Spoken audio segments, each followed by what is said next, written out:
Estamos chegando para o nosso comentário dominical de hoje, trazendo a fala de um psiquiatra que sai em socorro de uma senhora que está presa, deixando o país estarrecido com a maldade judiciário que tanto maltrata sua família.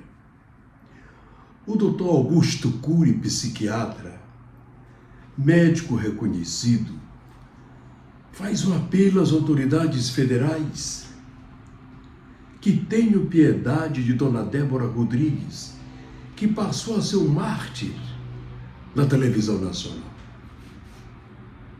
Presa porque escreveu na estátua da justiça, perdeu mané, uma frase que é do próprio ministro do Supremo Tribunal, não é? Ministro Barroso, lá nos Estados Unidos, quando respondeu a um brasileiro que o interpelava por conta dos resultados da eleição no Brasil. Nós vamos ouvir o nobre psiquiatra que vai dar uma lição de dignidade edificante, de familiaridade, de democracia, de respeito aos direitos do cidadão brasileiro, da liberdade de falar, de opinar, porque afinal de tudo, nós estamos ainda num regime de democracia, não de ditadura política e muito menos de ditadura judiciária. Vamos ouvir o médico. Eu não sou político, mas como psiquiatra mais lido no mundo, na atualidade, eu venho suplicar ao STF em favor de uma mãe, Débora Rodrigues, que tem 2 filhos. Débora está sendo julgada e pode pegar 14 anos de prisão. E a cada dia que os seus filhos ficam longe da mãe, eles choram e se angustiam. E registra-se no córtex cerebral janelas ou arquivos mentais traumáticos que podem encarcerar o território da emoção. Isso pode produzir sequelas inenarráveis no processo de formação da personalidade. Ela errou e é inquestionável, mas na minha opinião, uma pessoa que empunha um batom para pichar uma estátua não pode pretender derrubar uma democracia, pois se fosse assim, todas as ditaduras do mundo cairiam rapidamente. Eu já dei muitas conferências gratuitas sobre gestão da emoção para a Associação de Magistrados do Brasil, para o Ministério Público, para a Polícia Federal, para o STJ, inclusive para o STF. Eu tenho muito respeito pela justiça do país. E eu sou um profissional do diálogo e sei que os membros do STF têm notável saber jurídico. Por isso, reitero, peço respeitosamente a todos os membros da Suprema Corte que revejam a dosimetria da pena de Débora.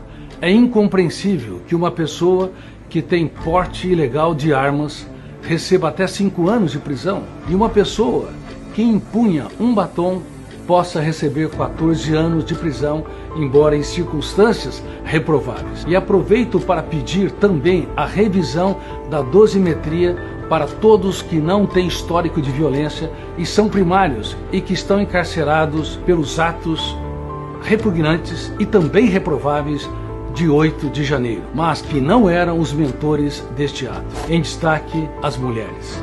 A justiça tem de ser cega, mas também tem de ter coração. A justiça tem de ter um olhar social.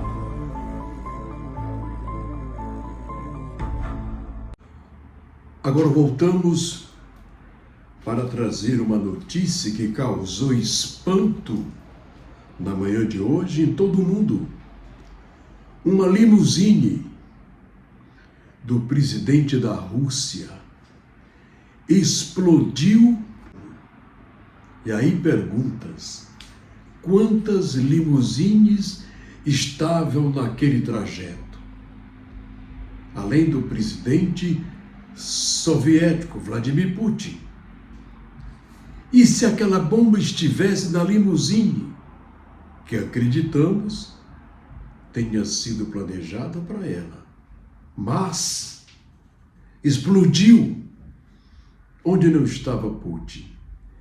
Isso reflete a instabilidade política que envolve até a União Soviética por conta da guerra que está revoltando o mundo. Vamos então prestar atenção para essas imagens de terror bem no centro de Moscou.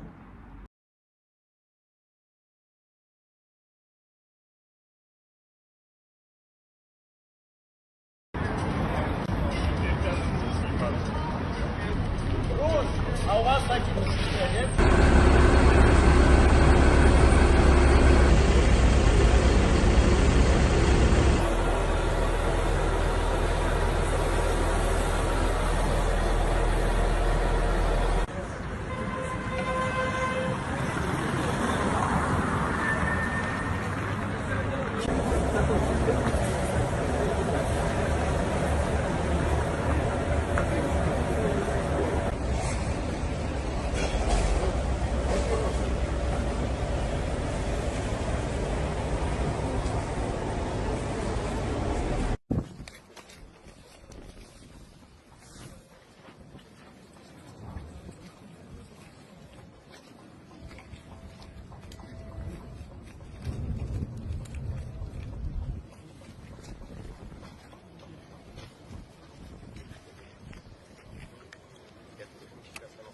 Сейчас они все проверят. В целом, как я и сказал, все будет, как я сказал.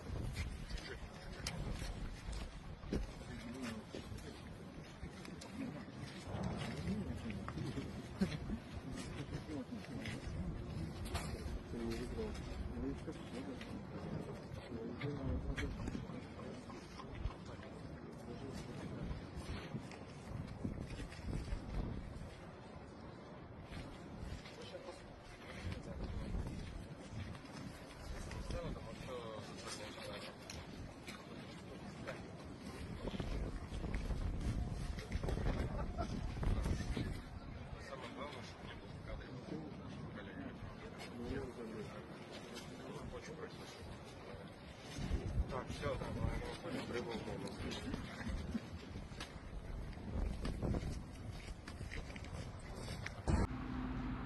Que tal? Eu acho que em comboio presidencial, geralmente tem 5, 6 carros. E quem pensa que o presidente vai naquele carro oficial da frente, às vezes nem vai. Ele vai no do meio, no penúltimo, no último, justamente para evitar esse tipo de atentado. Isso mostra que nem na Rússia os soviéticos estão bem com seu presidente. Mas aqui no Brasil, nós estamos vivendo também momentos difíceis de nossa democracia. Momentos de arroubos, de intolerância, de autoridade que se acha acima de Deus. Não. A democracia que está acima de todos eles. A democracia está acima do presidente da República, que é a autoridade maior do país. A democracia está acima dos ministros do STF. A democracia ela é representada num país de república federativa, como é o Brasil, pelo Congresso Nacional, que faz pena que covardemente, embriagados pelas emendas impositivas e secretas, que deixa transparecer o maior devaneio político de dinheiro público da história do nosso país. Os deputados e senadores, não todos, mas a maioria esmagadoras, e uma minoria de caráter retilíneo, talvez não pratique isso. Emendas impositivas e secretas é a maior imoralidade da história política do nosso país. Nem antes de 64 existia esta imoralidade no nosso Congresso Nacional. Dinheiro do OGU, Orçamento Geral da União, dinheiro liberados pelo Orçamento Geral, saído dos cofres públicos, mas para um banco oficial daquele Estado. Banco do Brasil ou Caixa Econômica? Discutido com o governador para onde deverão ir aqueles milhões e milhões e milhões, porque são 16 milhões de anos para cada deputado e para cada senador. 64 milhões nos 4 anos, mais as emendas de bancadas, que passa de 1 bilhão para o estado do Piauí. E a gente pergunta, onde estão as obras que representam esse grande volume de recursos? Infelizmente, o país está a esmo. A maioria dos senadores e deputados venderam a sua dignidade edificante, negociam o voto em troca das imorais, asquerosas, emendas impositivas e secretas. Nunca houve isto no nosso Congresso, nem antes de 64. O que nos obriga a dizer, o Brasil, no campo da ética e da moral retilínea, avacalhou de vez. Feito este comentário, eu quero encerrar o programa de hoje lamentando o falecimento de um amigo, colega político, como foi o pai dele, Sebastião da Rocha Leal, líder dos governos que eu combati aqui, como homem de oposição. Mas era o único parlamentar naquela casa que sabia me convencer de votar nos projetos de autoria do governo do meu estado, quando era para o bem da opinião pública, para o bem da família, para o bem do cidadão. A morte de Sebastião Leal Júnior enlutou o mundo político piauiense, a alta sociedade teresinense, porque perdemos uma figura histórica, emblemática, de posicionamentos firmes, porque nasceu com o sangue do grande, gigante Sebastião da Rocha Leal. A morte do jovem Sebastião Leal Júnior, beirando os 70 anos, nos deixa muita tristeza, muita saudade, e nós queremos aproveitar para desejar à família muita esperança, muita harmonia para ajudar a combater essa tristeza que tomou conta do nobre casal e de seus nobres filhos. Vamos agora aguardar a missa de 7º dia para honrarmos, prestigiarmos a figura imortal Sebastião da Rocha Leal Júnior, que tinha o mesmo caráter firme do seu pai, o Jequitibá, Sebastião da Rocha Leal.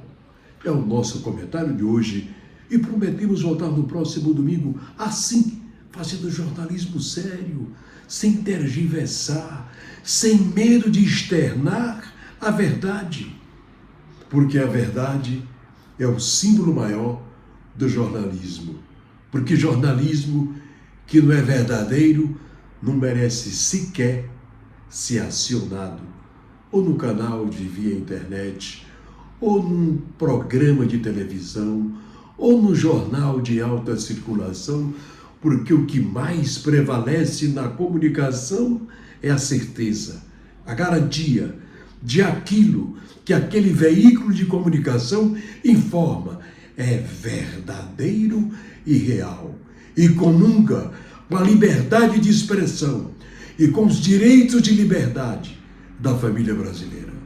É o nosso comentário de hoje e prometemos voltar no próximo domingo, assim, fazendo jornalismo sério, sem tergiversar e sem medo da verdade. Tchau e até o próximo domingo.